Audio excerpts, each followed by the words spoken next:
Proverbs 16:3. Share your plans with the Lord, and you will succeed. We all want success. People need success. But there is a path, there is a way to success. There are multipliers of success. Ano ba ang nagpaparami sa mga tagumpay, nagpapaganda, at kung minsan nagpapadali? Lord, thank you that you're the God of success.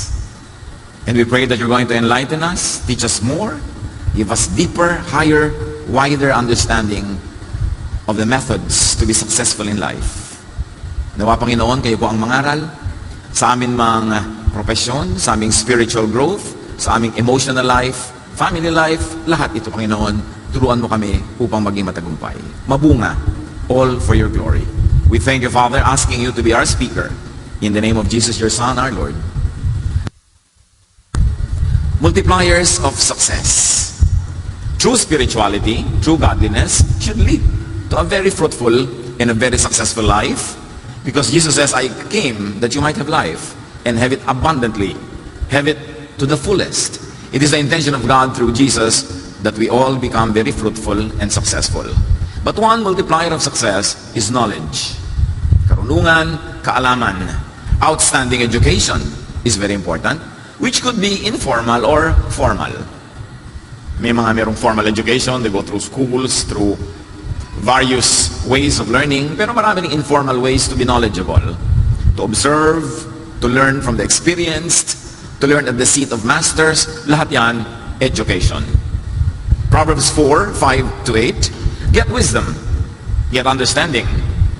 Do not forsake wisdom, and she will protect you.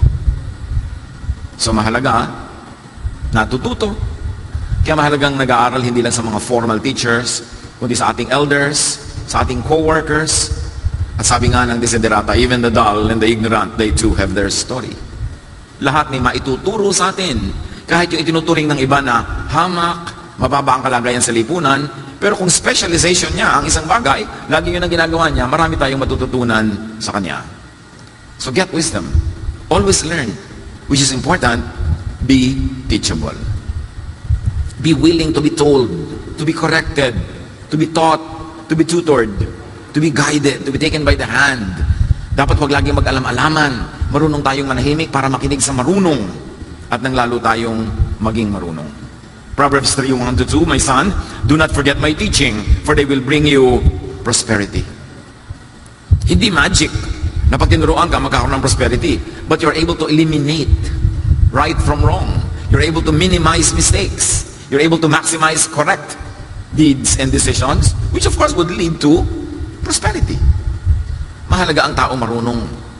Meron ng dalawang nag-uusap Nagmamagaling yung isa. Sobrang magturo, sobrang magyabang. Ang dami-dami niya kasing napag-aralan. At sabi ng kausap niya, if you're really smart, why are you poor? Hindi nakakibo. Kasi dapat kung galing-galing mo, di dapat maluwag ang buhay mo. Dapat kumikita ka, marunong kang magparami ng mga binibigay sa'yo ng Diyos. Galing-galing mo magturo dyan, tapos wala ka makain. So dapat marunong tayong makinig. Hindi yung kung marami tayong academic units, kala mo kung sino na tayo. Proverbs 24:3-4, by wisdom a house is built. Through knowledge, its rooms are filled with rare and beautiful treasures. Pag daw ang tao ay mahusay talaga, sunod-sunod ang ginagawa niyang tama, inevitably, giginhawa siya sa buhay, magkakaroon siya ng mga magagandang bagay sa buhay. Kasi ang talino, nakakapagpayaman. Of course, that is applied knowledge and wisdom. Meron naman kasi ang galing sa teorya, pero hindi applied. Ang nagkakaroon ng ginhawa sa buhay, yung ina-apply yung karunungan to productive endeavors. Endeavors that bring about fruits that you will need in your life. Ecclesiastes 7:12, wisdom is a shelter as money is a shelter. But the advantage of knowledge is this: wisdom preserves those who have it. So meron daw na ang kayamanan niya ay karunungan, shelter yan. Kanlungan yan sa buhay. Meron naman ang kayamanan niya ay pera talaga, shelter din yan. Pero iba na daw yung marunong na, yung mayaman na marunong pa. Kasi yung mayaman na marunong ang mananatiling mayaman. Pero yung yumaman na hindi marunong, babalik sa kahirapan yon. Kailangan marunong ka mag-preserve ng wealth. Kaya may mga one-day millionaires, mga biglang yumaman, mahirap uli next week. Kasi hindi sila marunong, mayaman lang sila. Pero yung hindi mayaman na marunong, yayaman yun. Kaya between yan naliligaw sa'yo, ang yaman-yaman, tapos walang alam. Magmamana lang pala. Maululusta yun, mauubos yun. Meron naman, walang kayamanan, pero madiskarte. Yun, ang mas meron kang future dun. Because wisdom makes and preserves wealth. Do not equate poverty with spiritual growth and development. Hindi mo sasabihin, kasi, kaya ako pobre, kasi makadiyos ako kasi spiritual ako. God wants you to be prosperous. Pero hindi instant, hindi magic, hindi nadadaan sa kadadasalan, kaayuno, o kahiling. May way. Yan ang pinag-aaralan natin. What is your way to progress? What are the multipliers of success? Kahit yumaman yung fools shorten their mayaman status. They cannot be mayaman for long pagka hindi sila marunong. Hosea 4:6, my people are destroyed from lack of knowledge. Nakakasira talaga ng buhay ang kawalan ng karunungan at kaliwanagan. At ang tao hindi dapat tumitigil mag-aral. Meron ako isang kilala, paborito niya sabihin, pwede na ako umuwi, may natutunan ako. Kasi everyday, ang goal niya, may matutunan. Kahit matuto ka sa labandera kung paano magkusot, may natuto ka sa isang baker kung paano magpaalsa ng tinapay, may natutunan ka, yaman ng yaman yung utak mo, hinahanda mo yan for productivity, which could lead to prosperity. Another multiplier of success is significant specialization. Kailangan hindi sabog, kailangan hindi kalat. Meron nagsasabi, huy, dapat maging national scientist ka. Dapat maging national artist ka. And the answer is, yung mga ganyan, dapat teenager ka pa, may ginagawa ka na para magpunta ka doon sa ganung award. Kasi hindi pwedeng 40 na, 50 na, tsaka ka pala magsisimula. Lifelong work para maging national anything. At dapat nakafocus ka. Gusto mong maging national artist, puro arts ang kakainin, gagawin, ipuproduce mo for the remaining, siguro, 40 or 50 years of your life. Pero kung may konti kang arts, may konti kang science, may konti kang ganito, tapos nagpamilya ka, bumuhay ka ng mga anak, hindi ka magiging national artist or anything. Nakafocus ka talaga dyan. In other words, if you really want it, you have to angle for it early on. Kasi hindi pwedeng biglang mangyari yon. Bunga yon ng lifelong work. So, to have a significant specialization in life, know your natural giftedness, then specialize on them. Ano ba talaga yung likas mong galing? Doon ka mag-specialize kasi doon ka magiging first class. Pwedeng mangopya ka, kopyahin mo yung career ng iba, pwede naman maging achiever ka rin doon, pero baka third class, second class, not first. You can only be first class when you're true to yourself. So mahalaga, bata pa lang, inaalam mo na ang galing mo. Kaya, nung araw, ewan ko ngayon, kung uso pa yan, pag fourth year high school ka, or its equivalent, may mga aptitude tests na ginagawa para malaman mo kung anong kurso sa kolehiyo ang pinakabagay sa'yo. O kung hindi ka bagay magkolehiyo, kasi may ibang bagay pala para sa'yo. Yung iba kasi hindi naman pang kolehiyo sila tapos pinipilit magkolehiyo, may pala iba yung galing. Kaya pag nag-high school reunion, yung mga high school group nag-reunion, 20 years later, ang mayayaman yung mga dropout. Yung mga kulela, mga bulok tutorial, mga dishonorable mention, karamihan yun ng mayaman. Bakit? Kasi sa pagda-drop out nila, doon nila nasundan kung ano talaga ang galing nila. Ang galing niya pala mag-welding. Naging specialist siya, lahat ng barko sa mundo siya nag-weld. Meron siyang welding company, yumaman. Yung sobrang galing at talino, lahat ng pag-aralan, nalalaman, lahat ng kasi pinapasa, gumraduate na, nakatatlong kurso na, nakagraduate na. Hindi pa rin yung mayaman. Kasi hindi naman napagkakaperahan yung mga kurso niya. So yung mga street smart, madalas yan talaga yung mga dropout mo, yung laging absent. Yun ang pag nakita-kita kayo later, yun ang kagagaling kami kaya yaman. Bakit kaya?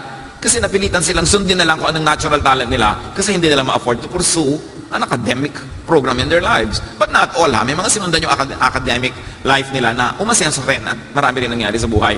Pero mas marami yung kandidatong humusay ang kabuhayan dun sa mga hindi masyadong academicians. Kasi naman ang mga school natin, ang gino-glorify, yung nagiging honor yung pumapasa yung mga obedient, di ba? Pag may award ka laging most obedient, most polite, most punctual, hindi na pagkakaperahan yan. Eh siyempre, ang gusto ng school, under control ka, kaya lalagyan ka na maraming medalya pag di ka kumikibo. Pinakamaganda ang posture pag nakaupo. Di ba? Pinakapo, opo. Pinakamagaling maglinis sa mga desk. Lagi ka siyempre uutuin ng mga school, lalagyan ka ng award para lagi kang mabait-bait at dali-dali mo makontrol. Pero sa totoong buhay, mahirap maging productive pagka lagi ka lang sunod-sunuran. Pag hindi ka creative. Kasi ang gumagaling yung nakaka-invento ng mga bagong rules sa buhay, hindi laging sunod lang ng sunod. Pero siyempre, sa ating mga pamilya, sa lipunan, sa churches, kino-glorify natin sobra yung submission to authority, yung talagang yung para kang makinang sunod-sunuran kasi madali kang hawakan, pero sa totoong buhay mo, gagaling ka talaga. Magiging productive ka ba dyan? So, maging totoo sa sarili. At dapat tinitingnan natin mga anak natin, mga apo, pamangkin. Ano bang galing nito? Dito natin siya ihilig. Kasi ang puno, kasi nakahilig, hayaan mo doon pumunta. Huwag mong pilit-pilitin. Psalm 139:16. With your own eyes, O God, you saw my body being formed. Even before I was born, you had written in your book everything I would do.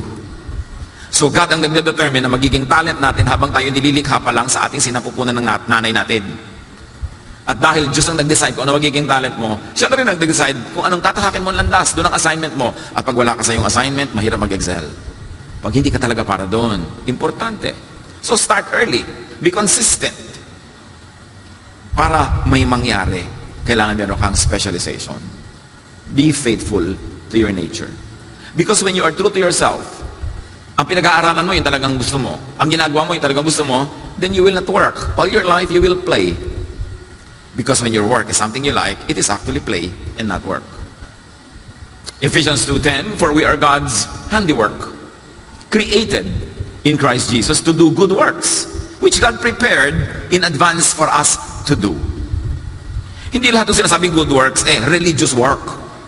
Anything that's good for people, for humanity, for the planet, for society is good. Religious or non-religious. And God gave you a natural inborn talent for you to have an assignment, a calling, a mission in life. And when you pursue that God-given talent and calling, you will be in the right path to success. And the shortest distance between 2 points is a line. So dapat diretso ka. Doon sa pupuntahan mo, hindi maraming liko dito, ay atras, liko doon, enroll sa ganong course, ay atras, enroll sa iba. Ang daming mga oras na pwedeng masayang. Romans 12:6-8, we have different gifts according to the grace given to each of us. If your gift is, let's say, teaching, then teach. If your gift is singing, sing. If your gift is this, then do this. Huwag mong piliting maging iba. 1 Peter 4:10, each of you should use whatever gift you have received. Paano po yan? Nakapag-aral na ako ng ganitong course, tapos eto na yung trabaho ko, pero hindi ko talaga po enjoy. Well, habang hindi ka papatay, pwede ka pa mag-change ng career. Kung 5 taon na lang po ang natitira sa buhay ko, lalo na 5 taon na lang pala, huwag mo na sayangin, mag-change ka na ngayon. Kasi next year, 4.5 na lang yan. Kahit po 3 na lang, kahit huling hininga mo na, pumunta ka doon sa tama mong lugar para doon ka man lang mamatay. Huwag mo sabihin, tagal na po ako dito mataas na ang posisyon ko. Mataas nga ang posisyon mo, masaya ka ba? Kung hindi ka masaya, you cannot be your best. Dapat doon ka sa kung ano ka. Hindi yung tinutula-tula ni Shakespeare sa Sonnet 29, tungkol sa taong kinakainggitan. Sabi niya, desiring this man's art or that man's scope with what I most enjoy, contented least. Yung gustong-gusto ko yung ginagawa niya, gustong-gusto ko yung accomplishment niya, tapos ako lit-lit ang nagagawa ko. Ba't titingin ka sa iba? Kaya niya nagagawa yun, kaya marami siyang nagagawa. Siguro kasi yun talaga siya. Ikaw, hindi siya. Ba't mo yun nahahangarin? Unless ikaw ay siya rin, na hindi walang na-develop, then pwede mo siyang kopyahin. Pero huwag mo siyang kopyahin dahil lang sa bunga niya sa buhay. Kasi kung hindi ka ganun puno, hindi ka mamunga ng ganun bunga. Be true to yourself. Proverbs 22:29. Pag may specialization ka, may pag-aaral, may training, and you are true to your nature, do you see someone skilled in their work? They will serve before kings. They will not serve before officials of low rank. Pag daw magaling ka, maglilingkod ka sa mga hari, baka ikaw pa yung maging hari. Magaling kang maggupit, pinag-aralan mo talaga yan, nag-specialize ka, ang gugupitan mo hari. Ngayon, hindi ka magaling. Ganyan lang ang alam mo, mapurol pa yung gunting mo. Siyempre, ang gugupitan mo yung mga yagit-yagit na sa kalye. Nabayaran kang 20 pesos, 15 pesos. Kasi hindi ka magaling Pero yung magaling na barbero, ang ginugupitan nun, yung mga pinakamagagaling ding mga kliyente. Yung magaling na cook, ang pagluluto nun, yung pinakamagagaling na mag-order sa kanya magluto. Yung pinakamagaling na magplansya, ay pagpaplansya niyan, yung mga reyna. Kung sinusunog-sunog mo yung pinaplansya mo, baka ikaw ang plansyahin ng amo o ng kliyente.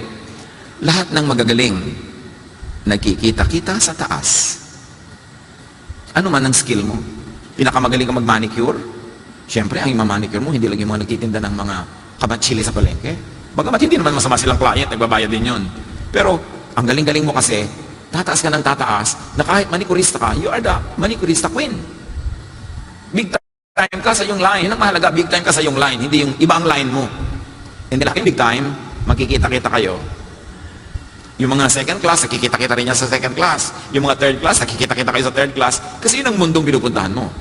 Hindi yun aksidente, hindi yun kapalaran. Whether you know it or not, ginagawa mo yun, pumupunta ka doon. Knowingly or unknowingly, through your action, through your decisions, doon ka napupunta. Hindi ka biktima, nagpunta ka doon. At kung hindi mo gusto yung napuntahan mo, pwede kang umalis doon. So what is needed for success? Marami. Hindi yan aksidenteng maging matagumpay. Ecclesiastes 10:10, if you don't sharpen your axe, it will be harder to use.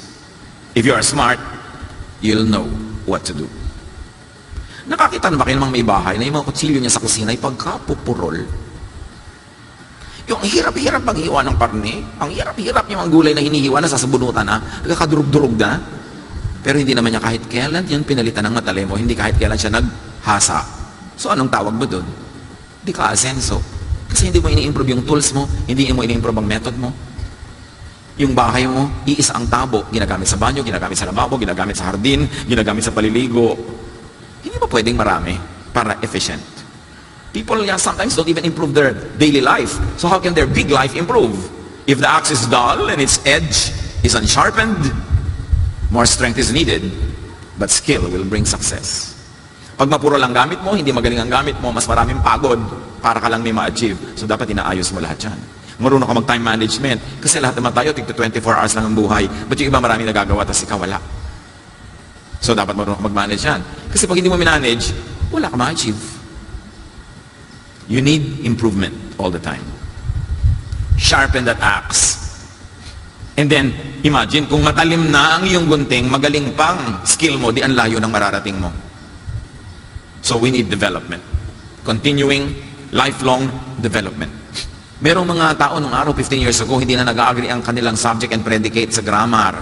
Hindi na sila makaayos ng past tense, ang present perfect, at present future tense. Pagka sinasabi mo, binabalingoy yung ano yan? Di ba? Yung nosebleed. Alam mo, 15 years ago, nosebleed ka na dyan. Ngayon, nosebleed ka pa rin. Wala kang ginawa para umasenso ka dyan. Para next year, hindi na nosebleed dahil alam mo na.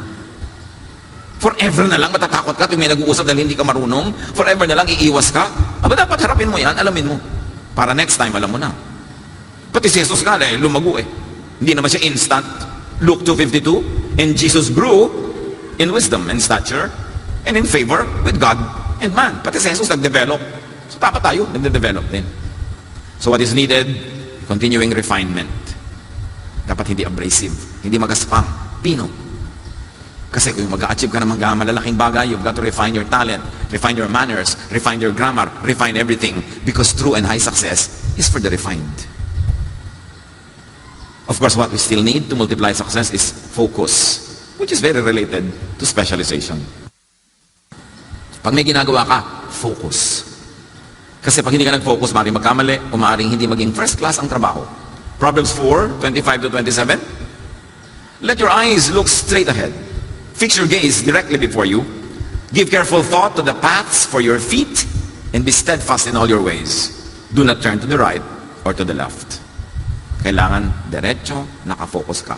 Nag-aaral ka ngayon, mag-aaral ka. If it's a 10-year course, you must finish it in 10. Hindi 12, hindi 14. Sayang ang oras.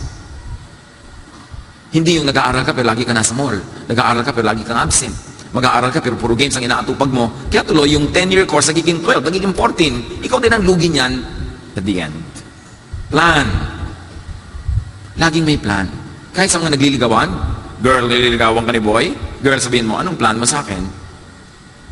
Sabi ni boy, wala lang, chill lang. Chill lang? Gusto mo akong lamutakin tapos chill lang? Ano mangyayari sa akin para ako ditong nalamutak na gulay pagkatapos tapos chill? Eh wala ka palang plano sa akin, huwag mo akong ligawan. Chill lang. Eh ang daming ganun, wala ka plano-plano. Kaya bago makatapos ang high school, nakakalimang nobyo na. Wala naman palang plano. Gusto lang mag-chill. Kahit yan, nag-aaral ka, anong plano mo sa pinag-aaralan mo? Papasok ka, anong plano mo? Para lang pumasa o para matuto o para matuto talagang mabuti? Anong plano mo? Kasi lahat naman kayo, let's say 10-year course yan, meron ang daming nalaman, meron ikaw pasangawa. Nung ini-interview ka na nervous ka na dahil hindi wala masasagot mo. Hit and miss. Nag-aaral ka pa raw, sayang. Dapat, Kung nag-aaral, mag-aaral. Nagtatrabaho, magtrabaho. Hindi yung pag dumating ka sa trabaho, ang gusto mo, tagal naman mag-5. Tanggalin mo naman, umiiyak. Tatrabaho ka, gawin mo. Ano man ang gawin mo, basta magaling, walang makakapigil, aasenso ka. Pero yung nagfe-fake-fake ka lang dyan, nakakalusot. Pero hanggang doon ka lang. Of course, another multiplier of success is experience. Keep learning. Keep having experiences. Marami mga matitinong mga pamilya, mga anak nila, kahit sila mariwasa, kahit sila may mga kaya, pag summer, nagsa-summer job. Ipinapasok nila sa kung ano-anong trabaho para matuto. Kasi kailangan mong matutunan yan. Lalo yung mga lumaking may pera, naku, ibang-iba perspective niyan. Hindi niya na-appreciate yung pera. Kahit ano ibigay mo, kulang. Yan ang mga, alam niyo kung sino mareklamo sa buhay, yung mga mariwasa. Hindi naman yung mga maralita eh. Kasi yung mga maralita, mabigyan mo ng konti, masaya na. Kasi appreciated nila na dating wala. Pero yung lumaki na meron na agad, ang hirap niyan i-satisfy. Kaya kayong mga magulang, di ba sabi nga ni Balagtas, pag-ibig ang ako'y aking nakilala, di dapat palakihin ang bata sa saya. At sa katuwaan kapag namihasa, paglaki walang hihinting ginhawa. Kasi pinalaki mong spoiled. Kaya yung mga first generation Filipino na nakarating sa Amerika na pumila dito sa embassy mula alas 2 ng umaga, alam mo yung araw, alas 2 ng umaga na mamayong ka na dyan kahit umuulan, may interview ka lang. No? Hirap na hirap kang tumungtong sa Amerika, kaya appreciate mo lahat. Pero yung mga pinanganak ng mga anak nila, puro reklamo. Kasi taken for granted na nila yung na-enjoy eh. Kasi sa kanila, it's a matter of course. Kaya dapat tinuturuan mo ang batang mahirapan para ma-appreciate yung value ng pera, ang value ng trabaho. Sabi nga ni Balagtas, para ng halamang lumaki sa tubig, dahoy nalalanta, munting di madilig. Ikinaluluoy ang sandaling init, ganyan din ang pusong sa tuway maniig. Pag sanay sa saya, marupok, mahina, dapat tinuturuan, and experience is important. Job 12:12, is not wisdom found among the aged? Does not long life bring understanding? So mahalaga, turuan ng mga bata ngayon to listen, especially to the aged. Akala nila pagka matanda, makulit, paulit-ulit. But you know, experience is still the best teacher. And you take time to accumulate experience. So listen to others. That's very, very important. Past and experience, not promises about the future. Ang mahalaga sa tao, pag ini-interview mo, past, hindi future. Alam mo yung mga beauty contest answers, what will you do if you won $1 million? Ang dali naman bulahin kung anong gagawin mo dun eh, di ba? Pero pag tinanong mo, with the money that you already had, what did you do with it? Yun ang mas totoo. Yung ano nang ginawa niya, hindi yung ano yung gagawin niya kung, kasi madaling imbentuhin yung kung. It means experience is really what matters. 2 Chronicles 2:7, send me therefore a skilled and experienced person to work. Yun ang mahalaga. Anong karanasan? Anong ginawa? Importante yung mayaman ng karanasan. So dapat willing ka mahirapan. Yung hindi laging ginhawa, hindi laging comfort zone. Because the world and life is not a big comfort zone. Maraming discomforts. And another very important multiplier of success is communication skills. Related to what we were saying about predicate and subject, no matter what you do, it's important. Napakahalaga noon. Yun ang napakayaman at napakamakapangyarihan ang pwede mag-break ng grammar. Eh mga kapatid, pag may nakita kayong isang word, saan nyo man nabasa na hindi nyo alam ang meaning, Google nyo, mag-dictionary kayo, hanapin nyo. Huwag kayong pumayag na may nakita kayong word, tapos papalampasin nyo lang na hindi nyo inalam kung anong kahulugan nun. Kasi magkikita pa kayo uli nun. Paulit-ulit. Kasi hindi mo pa rin siya kilala, ikaw ang lugi doon. Yung hindi marunong magsalita, lugi sa buhay. Yung matalino, tapos hindi marunong magsalita, daig ng walang kaalam-alam, pero kaya ganda magsalita. Exodus 4:10, nung tinatawag ng Diyos si Moses for a big mission, Moses said to the Lord, pardon your servant, Lord, I have never been eloquent. I am slow of speech and tongue. Tinatawag ka ng Diyos sa mission, sa mo, hindi po ako magaling magsalita. Sige, tawagin mo yung kapatid mo, siya ang spokesman. Pero hindi ka makakalusot, ikaw pa rin ang papagawain ko nito. So dapat inaaral, hinuhusayan ang pagsasalita. Hindi lang correct grammar, tamang korte, magandang bitaw. Hindi pag nagsalita kami naiinis. May nagagalit sa iyo, pag nagsalita kami lumalayo ang loob. It's important to be liked and to be likable. For you to succeed, you will need people's help. And people help those they like. And if you are not likable, no matter how talented you are, people will not help you, you will not succeed. Learn and keep on learning good graces, especially good communication skills. Huwag mo sabihin hindi mo favorite subject yung English, yung literature, kasi kailangan mo yan sa buhay. O anumang language, kailangan mo yun. Magtatrabaho ka, magnenegosyo ka sa Cebu, magaling na, mabuti ka na magbisaya doon. Para pag nandun ka, nagkasibuano ka, mas madami bumupo ka sa pinto. Kung saan ka man pupunta. Aral ang tao, huwag kang tamad. Proverbs 25:11, a word fitly spoken is like apples of gold in a setting of silver. Pag daw maganda ang bitaw ng salita, maganda ang choice of words, maraming magagandang nagaganap. Merong isang tao, bata-bata pa siya, may tumulong sa kanya sa probinsya na isang lalaking may edad na mukhang may kaya sa buhay. Pero tinulungan lang siya, dinulong to siyang tulungan. Itong tinulungan, nag-iisip, babayaran ko ba ito? Kasi tinulungan niya ako, alam naman kung may kaya siya, ipresyon ko na libre. Pero pag tinanong ko naman kung magkano, baka may insulto. So ano itatanong mo? Ito, Sir, magkano po ang service nyo? Tinulungan lang ako kita, hindi naman ako naniningil, baka may insulto pa ako, di ba? Pero pag hindi ka naman bigla nagbayad at nag-thank you ka na lang, baka nun mainis siya na, ano, libre? So sabi nitong tao na to, paano ko po kayo mapapakonswelohan sa pagod nyo? O diba, agad daw. Ganon din yun magkano, pero hindi ganon ang sinabi mo. At sinabi mo rin by asking that na hindi ka nang titiway, pero paano ko po kayo mapapakonswelohan? Beautiful speech. Sabi ng matanda, yan, yung ngiti mo na yan na ang konsuelo ko. Ang ganda nang namagitan ng communication sa kanila. Pag ang mga tao, refinado magsalita, hindi pa daskol-daskol, hindi pa balang-balang, ang uwian, suntukan. Colossians 4:6, let your conversation be always full of grace, seasoned with salt, so that you may know how to answer everyone. Alam niyo nung araw, umabot pa ako rito, bagamat batang-bata pa ako. Pero may mga nag-uusap noon. Pag nagkilala sila for the first time, magpapakilala halimbawa si Andres Bukid. Andres Bukid po, pag-utusan po ninyo. Naks, di ba? Ang ganda, polite ng mapag-uusap ng mga tatanda natin noon. Pag ang nakausap mo Amerikano, pag-utusan po ninyo, uutusan ka nga.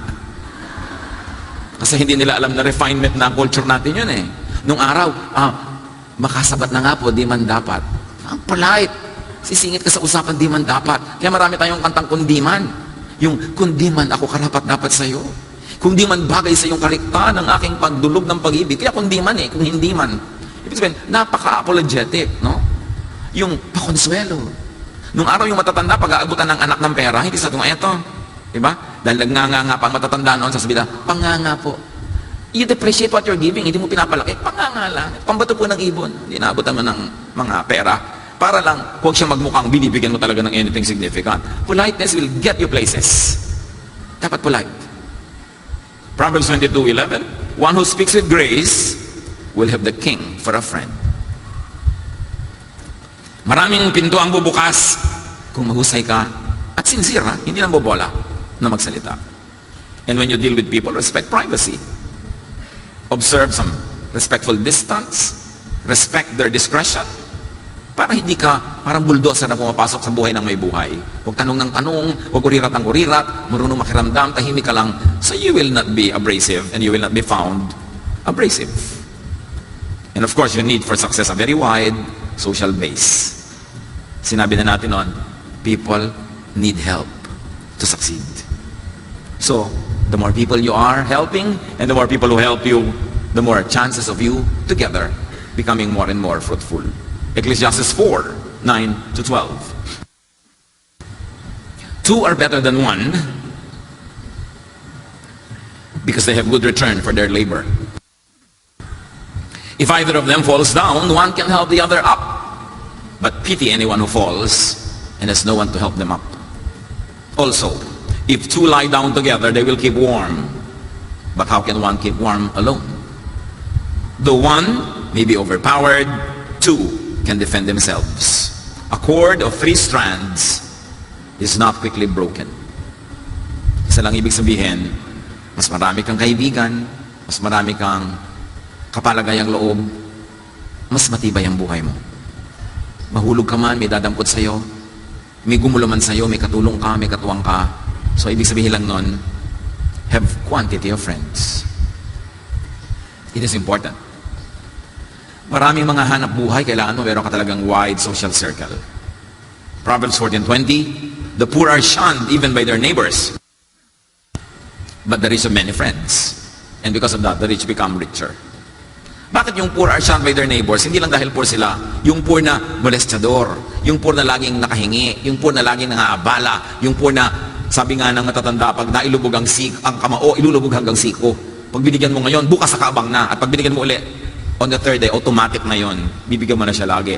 Kaya iniiwasan tuloy. But to have many friends is important. So expose children to friendships. Expose sila sa mga kaibigan. Lumalaki silang may mga kaibigan. Mga matatalik na kaibigan na mula pagkabata, yan ang natutulungan later. Sa kanilang mga career, sa kanilang mga negosyo. Kasi gusto mo mag-supply ng pagkain sa 15 hotel. Biglang yung pinaka-F&B manager ng lahat ng hotel na yon, high school friend mo, diba isang phone call lang yan. Everything being equal, you get the deal. Eh nung high school pala, inaaway-away mo. Hindi mo tinahatian ng turon. Kumakain ka ng turon, kain, nanonood siya. Diba? Sabi niya, bullets day, I will giant you. Palang araw, paghihigantihan kita. So, siya ngayon yung general manager, naku, wala ka pag-asang makakuha ng deal doon. Kasi ang pangit ng record mo eh. Kaya mahalaga, mabuti ka makipagkapwa. Yung successful ngayon, hindi lang ngayon nangyari yun. Go back 10, 20, 30 years, doon pa lang, mga tama na ang pinagkagagawa nito. Kaya umaani na siya ngayon. So, importante, mga magulang, ang napaka-importante yung pamana sa ating mga anak is a very beautiful and a very strong social network. Yung habang lumalaki, pinapakilala mo siya sa mga kaibigan mo, mga tito at tita niya, mga kakilala mo. Kasi mamaya, mga ano na rin niya yun. Supporter, helper, teacher. Eh kung ipapamana mo sa mga anak mo, mga kaaway, mga inutangan mong sinuba mo, mga inisdap-isdap mo nung meron ka, eh di, ang nalugi anak mo, ang laking pamana, yung magandang pangalan. At hindi ibig sabihin na mayaman na pangalan. Yung magandang pakitungo mo, pakisama mo sa kapwa. Pagka mamaya anak mo pupunta sa kanya, malaman lang nung pinuntahan na ikaw pala yung magulang, anak mo pala yon, meron na agad siya pagtingin, may favor agad. Kaya mga magulang, nagpapakatino sa buhay para makapagpamana tayo sa mga anak ng magagandang social networks. Hindi man nila yung pakinabangan sa hanap buhay, support nila sa kanilang emotional life, support nila sa kanilang social life, to make life happier and nicer. Yan ang magandang pamana. Pag iniisip natin lahat yan, nagtatanim tayo para umani kahit 30 years later. We need quality of friends, hindi lang quantity. Proverbs 27:17, as iron sharpens iron, so one person sharpens another.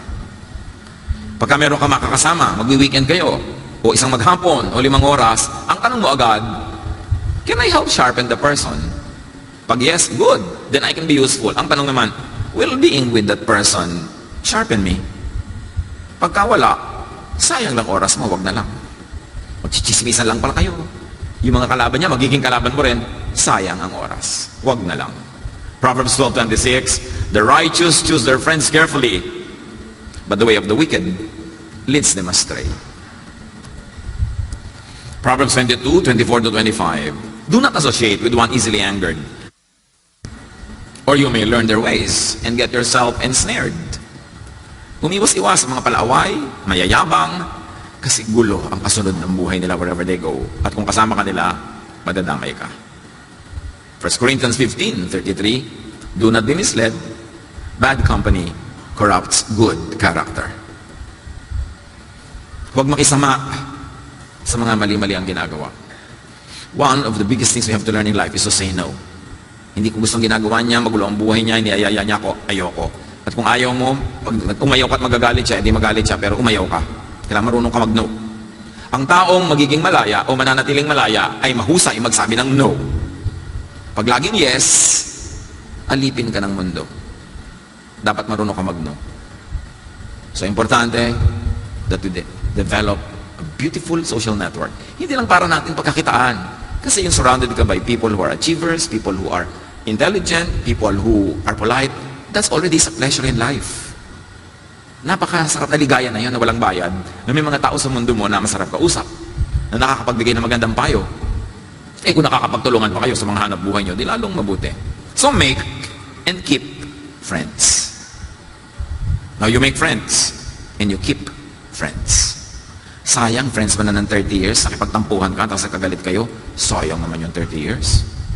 Ano naman ang pinagtampuhan nyo, pinagkagalitan nyo? Is it worth it? Na itapon ang lahat ng pakikisama nyo sa isa't isa dahil lang doon?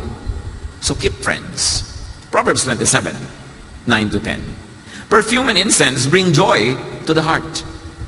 And the pleasantness of a friend springs from their heartfelt advice. Napakasarap makatanggap ng payo na alam mong galing sa puso. Kahit yung payo, ipinapagalitan ka. Kahit yung payo, salungat sa gusto mo. Yung kaibigan mo talaga, maupo ka dyan. Itigil mo ang kagagahan mo. Yung, wow, friend ko talaga to, di ba? Gagadaw ako. Yung, kasi kaibigan mo lang magsasabi nun. Tigil mo yan. Hindi yung binubola-bola ka, kahit alam niya pamapapahama ka na, yes pa ng yes. So develop those type of friends. Friends who can tell you that you're stupid, straight-faced. And you won't be offended because you know it comes from a loving heart. Meron ba kayong ganong kaibigan? Yung hindi matatakot na sabihan kayo ng totoo? Yung iba naman kasi, pag sinabihan mo ng totoo, hindi ka na makakautang. Hindi ka na ililibre. May mga taong gusto inuuto sila lagi, utuin mo na utuin, ang saya, ang ganda-ganda na pakisama sa'yo. Maging totoo ka sa kanila, ipakita mo ang kanilang mga kapahamak na nag-aabang sa kanila, magagalit sa'yo. So, importante, may mga kaibigan tayong ganun, kahit 2 o 3 lang sa buhay, kahit isa lang, yung pwede magsabi sa'yo, I think what you're doing is stupid. Even if you were governor, even if you were senator, even if you were corporate leader, pag sinabi sa'yo yung kabalbalad niya, tumigil ka, value that. Kasi kung makapangyarihan ka, mayaman ka, yung sasalungat sa'yo, privately ha, hindi para ipakita sa iba na kaya ka niya, yung sasalungat sa'yo, yun ang totoo mong kaibigan. Dahil may dahilan sa pagsalungat. So sabi sa Proverbs 27, do not forsake your friend or a friend of your family. Better a neighbor nearby than a relative far away. Ang nakakalimutan na yata natin ngayon, yung tumanaw sa mga kaibigan ng magulang natin. Ang mga magulang natin naman kasi ngayon, hindi na masyado nagsasabi, anak, may utang na loob tayo doon sa pamilya na yan. Anak, nung araw kami ng tatay mo, nung hirap na hirap kami sa buhay, bata pa kayo, tinulungan tayo nung tao na yun. Dapat ikinukwento nyo yung sa mga anak nyo. Para meron din silang pagtingin doon sa mga tumulong sa inyo. Do not forsake the friend of your family. Yung maging automatic kaibigan mo na rin yung anak nung kaibigan ng magulang mo. Lumalaki ang iyong magandang social circle. May mga magulang naman baligtad. Ang itinuturo sa mga anak nila, anak, may utang na loob sa atin yung mga yan. Tinulungan ko yung mga yan. Yung puro ganun, yung mayabang tuloy yung mga anak. Pero imulat yung inyong mga anak sa mga utang na loob ng inyong pamilya doon sa kung sino ng taong karapat dapat panawin. Iyon ay para maging totoo at kumpleto ang kanilang pagiging tao. Yung tumatanaw ka sa lahat ng mga tumulong sa iyo. Importante. Proverbs 19:4 and 6. Wealth attracts many friends, but even the closest friend of the poor deserts them. Everyone is the friend of the one who gives gifts. Hindi ito negative remark ha. Huwag niyo ito masamain. Sabi niya, pag palabigay ka, totoo, marami kang kaibigan. Kasi syempre, we like people who give things, not people who take away things. So dapat marunong ka rin magbigay. Marunong ka rin magpakonsuelo sa mga tao. Part yun ng mabuting pakikipagrelasyon. And of course, another multiplier of success is very positive personality. These are all interrelated. Everything we have mentioned before is part of being positive. A pleasant personality. Huwag negative. Huwag yung laging nakakontra na wala naman dahilan. There are people who produce problems for every solution. May problema, bibigyan mo ng payo. Ang i-resolve another problema. Meron. Problema na naman. Sa Facebook nga, may nagtatanong sa akin isang Facebook pamangkin, Tito, ito yung problema ko. Sabi ko, ito yung answer ko. Paano po ganyan? Problema na naman. Sasagutin ko. Tapos pag sabihin naman siya ng problema, so alam mo, kausapin mo sarili mo. For every solution I offer, you make a counter offer of another problem. Lulubog tayo ng lulubog dito. Makipag-usap ka sa anino mo. And I really tell them that, yun naman. So, bakit po anong ibig niyo pong sabihin? Itanong mo sa bulaklak. Pati yan, tatanong mo pa sa akin. Lahat na lang ibigay solution, may problema ka na naman eh. Kasi gusto mo lang yata magka-problema. So dapat pleasant. Kung yung bigla-bigla ituloy-tuloy ang pagbibigay ng problema sa kapwa, walang katapusang tanong. Mapapagod na tuloy. Daniel 1:3-4. Then the king ordered Aspenas to bring into the king's service young men without any physical defect, handsome, showing aptitude for every kind of learning, well-informed, quick to understand, and qualified to serve in the king's palace. You see, they will serve in the king's palace. Yun yung mga qualifications. Kaya kailangan, ini-improve natin ang mga qualification natin para doon ka noon ma-assign sa mga magaganda, makapangyarihan, maunlad, at mga mariwasang kalagayan sa buhay. Kailangan meron kang gawin. And he was to teach them the language and literature of the Babylonians. Yung pala, kaya pinipili yung mga ganon, mahuhusay, tuturuan sila to become governors in behalf of the emperor. They were going to be taught the language of power. So dapat willing ka to learn. And last today, among many, another multiplier of success is time and chance, which the Bible also calls luck. Ecclesiastes 9:11. Here is something else I have learned. The fastest runners and the greatest heroes don't always win races and battles.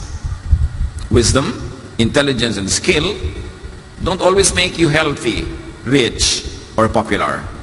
We each have our share of bad luck. So meron naman, ginawa mo na lahat. Bigo pa rin, ay, inalas lang, try again. Kasi meron mga bagay na hindi mo kayang ipaliwanag, ginawa ko naman lahat. Minalas ka lang siguro, huwag ka na magdrama, ulitin mo na lang. Keep trying. Pero dito, pang 5 bar ko na po ito. Make the 6th. Ano naman, tumigil ka, o ayaw mo na mag-iksa dahil nakailang beses ka ng bagsak, ano gagawin mo? Tigilan mo na, tuloy mo yan. By virtue of statistics, papasa ka na. Kasi naubos mo na ang pagbagsak eh. Wala nang natira. Diba? Ubus na. Dito, napaka-low na po, lubog na ako. Hindi lulutang ka na kasi nando ka na sa dulo ng dagat, nando ka na sa pusod ng dagat, wala ka nang pupuntahan pababa, pakyat ka na. So, bumaba ka pa konti, nang madali-dali ang pag-akyat mo. Huwag kang madrama. Meron lang talagang inaalat-alat. Hindi dahil hindi ka banal, hindi dahil makasalanan ka, minalas ka lang. And Ecclesiastes 9 says that.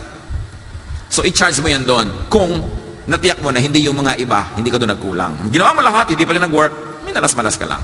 So, sobra ka namang swerte para laging malasin. Maiiba rin yan.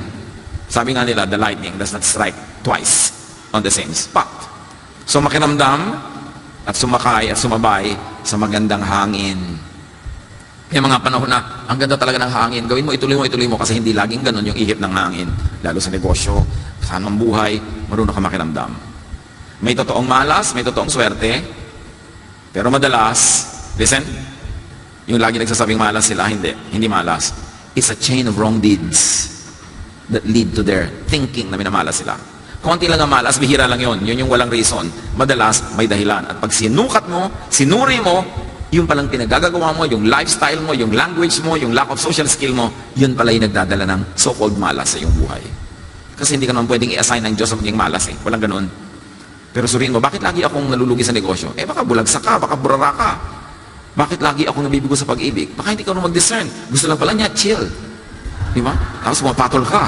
Di ba? So, yan talaga mangyayari sa'yo. Dapat marunong ka manuri. Dahil bihira lang at paminsan-minsan mangyari ang malas. Madalas, hindi mo lang alam, ikaw din ang mailikha. Kaya ka nakakarating dyan. Ganon din yung tinatawag na swerte. Alam mo yung kumari ka, swerte sa negosyo. Ano swerte? Ibig sabihin, wala siyang ginagawa, tamad siya, bigla siya yung umuunlad. Suriin mong buhay niya araw-araw para malaman mo kung bakit siya swerte. Hindi swerte yon. Magaling siya magtrabaho, consistent siya. So maximize success. Do what is good, do what is right, and the Lord will do the rest. Lord, teach us. Teach us to do what is right at the right time, so that this short life that you lend to us will be lived to the fullest. Nawa Panginoon ay walang masayang o konti lang, if ever na maksaya, kundi dahil marunong kaming mamuhay. Ituro mo sa amin, Panginoon, para itong buhay namin ay maging maayos, masagana, masaya. Pagbulay-bulayan natin sumandali kung alin-alin sa ating mga pinag-aralan ang dapat i-apply sa buhay agad. Lord, continue teaching your people while we bow before you in silence.